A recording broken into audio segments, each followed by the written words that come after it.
Well, the Praetorian Guard media, which obviously supports the undoing of our republic and our Constitution, and will support despotic behavior by an imperial president as long as that imperial president is pushing a leftist agenda. While they're reporting dutifully about Obama's tearing up, and they're playing it over and over again as he is proposing to violate the Bill of Rights and the Second Amendment, to violate separation of powers, and then put in place policies that will have no impact on mass murder, no impact on fighting terrorism, and will continue to harass and intimidate American citizens who seek to lawfully purchase weapons to protect themselves, among other things, which they have every right to do. Even if we didn't have a Second Amendment, they had every right to do it. And let us not forget that. The Second Amendment enshrines the belief of the founders of this nation that the right to bear arms is intertwined with individual liberty. And the right to bear arms and individual liberty came before the federal government. It came before Barack Obama. Now, I'm going to prove to you this isn't about saving lives for this president. I touched on it briefly yesterday, and I went in great detail yesterday about the history behind our Constitution, separation of powers, and the Second Amendment, so I won't do that again today. But Obama is releasing violent gun felons.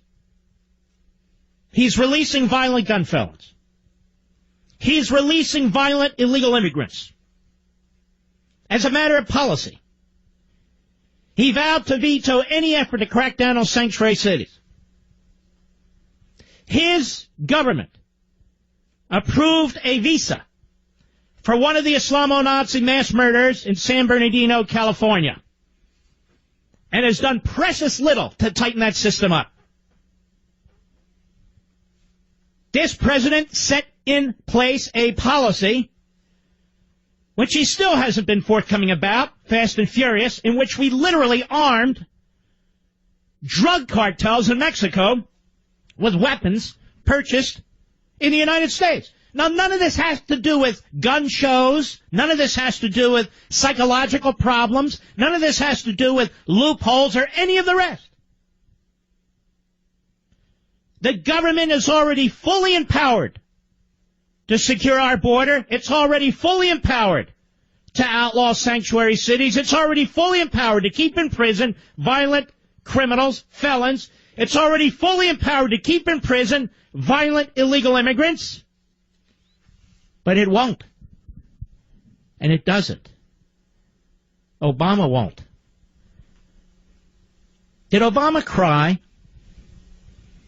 when the precious young lady was murdered in cold blood in San Francisco, a sanctuary city? We didn't hear from him for 48 to 72 hours. Did Obama cry when an American reporter was decapitated on tape? No. 10 minutes later, he was seen laughing and going off to play golf. Did Obama cry in the mass murder in San Bernardino, California, when he made his statement? No. And he got around to going and visiting the area and those folks on a way to his vacation.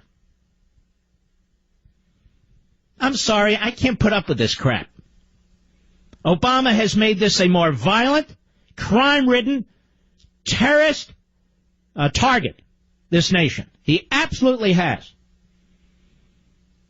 Now, what did he do to our police departments? What has he done to them?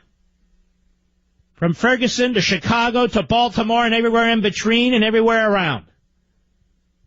The men and women in blue, the overwhelming majority, the vast majority of whom are outstanding human beings, honorable people who put their lives on their line every single day, are treated like crap.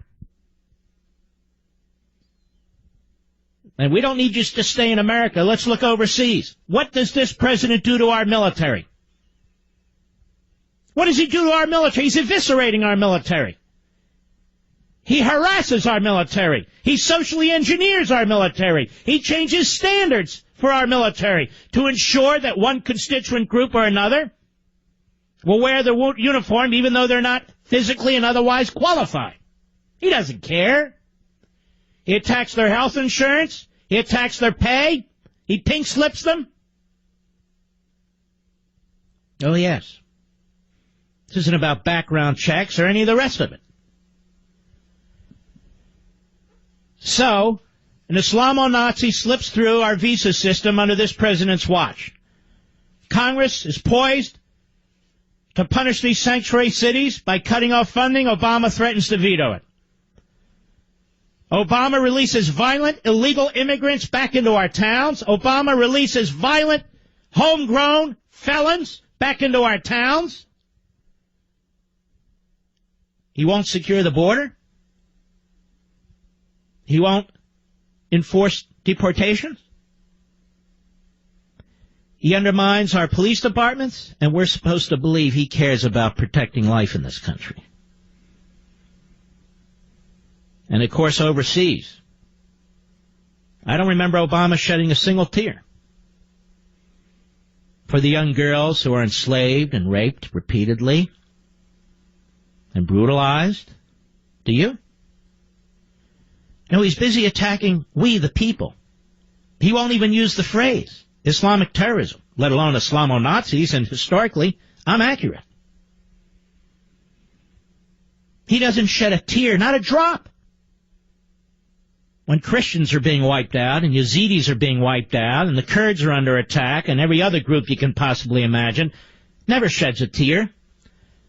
Doesn't shed a tear for the Jews who are terrorized and slaughtered in Israel by Palestinian terrorists. Doesn't shed a tear. Not a tear. For black Christians in Nigeria and the Sudan who are brutalized and murdered and sold into slavery and raped by Islamo-Nazis? Not a tear. But today he's shedding tears for proposals that wouldn't have stopped a single mass murder in the United States of America on his watch or anybody else's. Because he's not about that. He's about changing our governing system. And whether it's so-called climate change, a completely fabricated, phony science imported from Europe as a land grab, as a liberty grab to destroy our capitalist system, to undermine the industrial development of this nation. Always aimed at empowering government, empowering bureaucrats, disenfranchising you and Congress and so forth and so on. Creating phony issues, picking scabs about slavery, race baiting, his socialist propaganda about wages and on. We're in the freest country on the face of the earth. No thanks to him. We have the most magnificent institutions on the face of the earth. No thanks to him. We've accomplished a great deal as a people. No thanks to him. We've accomplished a great deal as individuals. No thanks to him. As a matter of fact, in spite of him, in spite of him, in spite of him. And now more of it today.